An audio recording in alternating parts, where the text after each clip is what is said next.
Hey, it's Pastor David with our Thursday at 3 update. Today, I want to share 5 areas of momentum that I'm seeing at First United Methodist Church of Winter Park, our church family. 5 ways that I see things growing. And the first has to do with our service to those in our community, the way that we are serving. COVID, of course, hampered that a bit in terms of proximity, but we're back. This past Sunday was Advent Serve Day, and over 140 members of our family went out and served in 6 different ministries in the community, just being present, saying we want to be in a relationship with you, we want to work with you and what you feel God is calling you to be. And just was a wonderful day in celebration. I had a chance to go to Killarney Elementary, which is in our backyard. Killarney is a place of mission. God bless the teachers and administrators there. 80% of their students live in transitional housing or those hotels, are kind of homeless. And so they have great need. And so I was with about 20 folks that worked in the yard and made beautiful their garden, where the students get to garden and dig in the dirt and see God's creation. It was really, really a great day. And so I'm very proud of our church, and I see momentum in that way of serving. Speaking of that, in 2 months, I'll be heading to Kenya with a team from 2 other churches, First Ormond Beach and Cornerstone in Naples, part of our partner churches in Anua. And we're going over to be with the Kenyans for a week. A grant has given us the ability to do that and to take young adults from our congregations. The goal is to take young professionals between 20 and 30 and to expose them to the work of God over there. We're taking 4 of those young adults from our church to go and see what God is doing. So please pray for us, but to me, it's a sign of momentum that we're continuing to renew and build on that relationship. Second area of momentum is the way we are connecting, not just with our community, but with each other. 27 connection groups that currently function in our church. Let me say that number again. 27 connection groups. That's not counting the 23 ministry teams. There are 23 different teams that do ministry, boards and committees, but then there are 27 connection groups, from those that meet together to fellowship over dinner, to those who break bread and study the Bible every week, to those who get together to work on a project of mission. And there are 24 opportunities for people to get into a smaller community beyond just coming to worship. And that, to me, is a sign of momentum.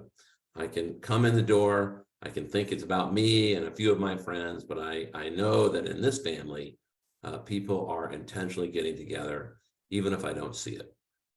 Third area is 150 more in attendance for our Festival Gloria. That is greater participation, that third area of momentum.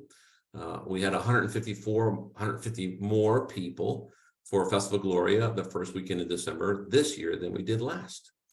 Now this year it was fantastic. Alex and the choir and the orchestra outdid themselves. I think it was the best ever, a great day of worship, and we had greater numbers participating. I see that as a sign of momentum. Currently, we're about 95, a little more than 95% of pre-COVID in attendance, if we count those that are worshiping online. And we know we have folks that are regularly worshiping online with us as well. And so that's a celebration, a place of momentum. Fourth area is our stewardship and momentum in our stewardship. We've been talking about that all year, and on the challenge of increase in fixed costs. You know that you deal with that at home. You have greater bills in terms of power bills and grocery bills and insurance bills. And it's true for us as church. And that's created a real challenge for next year, several $100,000s of gap between what we feel called to do and what we have intended, we believe it will be received. And the good news in that, the momentum, is that our giving is up $80,000 over last year at this point. So we're growth. We're past stabilizing out of the pandemic. We're moving forward, $80,000 more in giving in the offering plate this year than last year. But it's still a challenge because the need is greater than that. And you understand that from home. And so the council and leadership, the lay leaders, have been hard at work thinking about priorities and mission and vision. And that's coming to a close at the end of the year, where they're going to need to make some priority decisions about what ministries we're going to prioritize and so forth. So we need your help. We don't want to not prioritize anything. We think what we're doing is pretty special.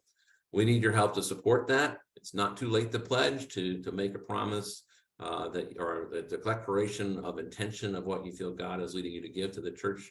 You can do that through the website or through calling the office.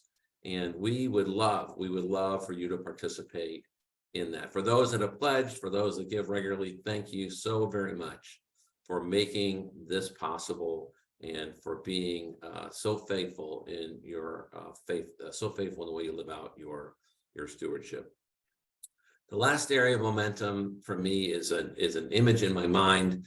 I was at the Finding Hope service on Sunday night. That service we offer each year for those that are looking for more hope at Christmas, who find the season difficult as they go through perhaps financial struggle or loss of a loved one or health crisis. We gather in the courtyards. The candlelight service is beautiful. And this Sunday, like last year, we had some dancers from our Dance Studio 150.